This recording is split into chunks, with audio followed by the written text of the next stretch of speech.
Project Eclipser, hidden in the sky, began long before anyone on Earth understood what was truly orbiting above them. People saw shooting stars, strange lights, quiet shadows drifting across the night.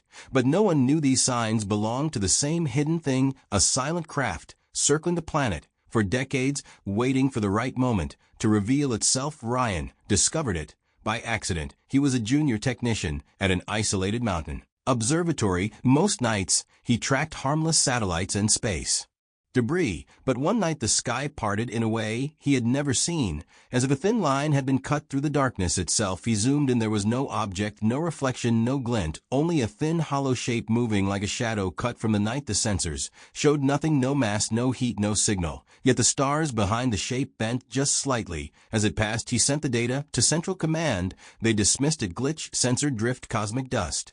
But the next night the same shape returned, this time lower in orbit, this time slower. Ryan felt his chest tighten each time it crossed the screen. There was something wrong with the way it moved, not flying, not orbiting, sliding. 3 nights later, the observatory lights flickered, power dropped, machines hummed like they were running through wet sand, and then every monitor went black. Ryan ran outside. The sky above the ridge glowed pale blue. A giant oval shadow hovered high above the mountains. Even the wind felt muted. No insect sound, no echo off the rocks, as if the air itself had forgotten how to vibrate. Ryan lifted his hands to shield his eyes. The oval shadow widened, not like a door, more like the sky was stretching open. Behind that opening, he saw faint silver lines curling and weaving like living threads. He felt pressure behind his ears, not pain, more like someone whispering. Without sound, warm, steady, unavoidable. He stepped back. His own shadow moved a second late. He lifted his hand. The shadow hand rose slower than his real arm. Terror shot through him. A figure stepped from the oval shape.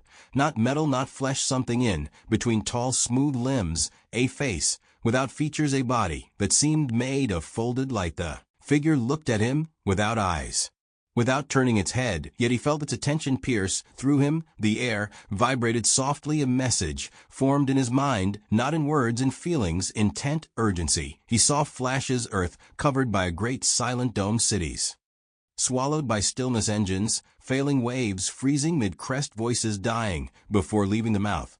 Then he saw more, a distant star system burning in silence, alien ships collapsing under invisible pressure. A being of enormous presence, devouring sound, light, and motion. A creature that hunted through the void by sensing disturbance. A creature older than stars. The figure showed him memories from its people, a civilization built on calm and balance. Their worlds quiet, their engines soft, their structures echoing calm frequencies, until the predator came, not to consume matter, but to erase motion, erase life. They built the Eclipser, a vessel designed to hide them in complete silence, the only shield the predator could not detect. They drifted for centuries through empty star fields, watching civilizations rise and fall, never landing, never calling for help, until they reached Earth, a planet full of noise, full of unstable signals, full of chaotic machine frequencies, chaos so strong that it distorted the predator's senses. Earth was imperfect, but it was hidden, a safe cloak,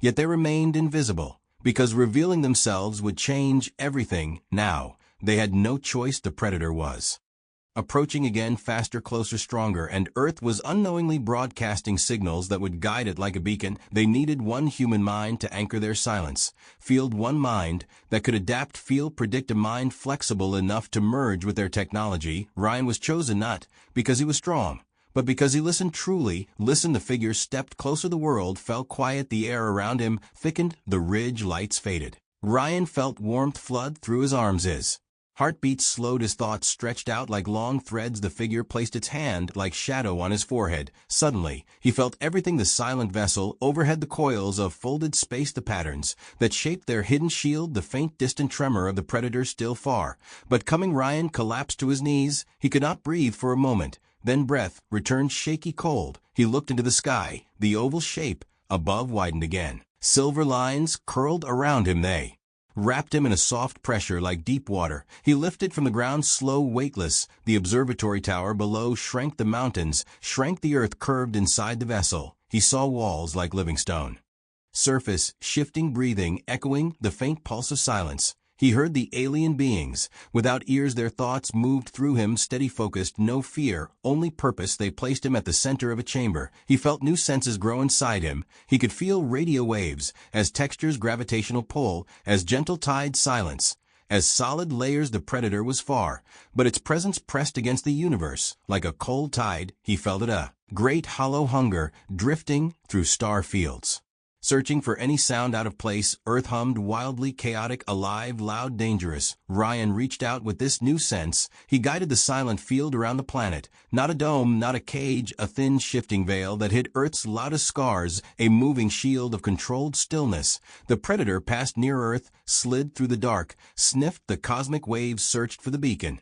It saw nothing, felt nothing, heard nothing. The silent vessel held steady. Ryan's mind burned, but he pushed harder. Kept the veil stable, kept Earth hidden. Slowly, the predator drifted away. Its presence faded into the far black. When the field weakened, Ryan collapsed. Inside the chamber, his chest burned, his mind trembled. But Earth was safe. The alien beings gathered around him. They showed him gratitude. Without words, respect, kinship, trust. Ryan asked in his mind, "Will I ever return?" They answered with gentle clarity, "You are part of us." Now guardian of the sky, protector of the hidden world from Earth, people saw nothing, only stars, only quiet nights, only strange reports of a shadow drifting across the moonlit ridge.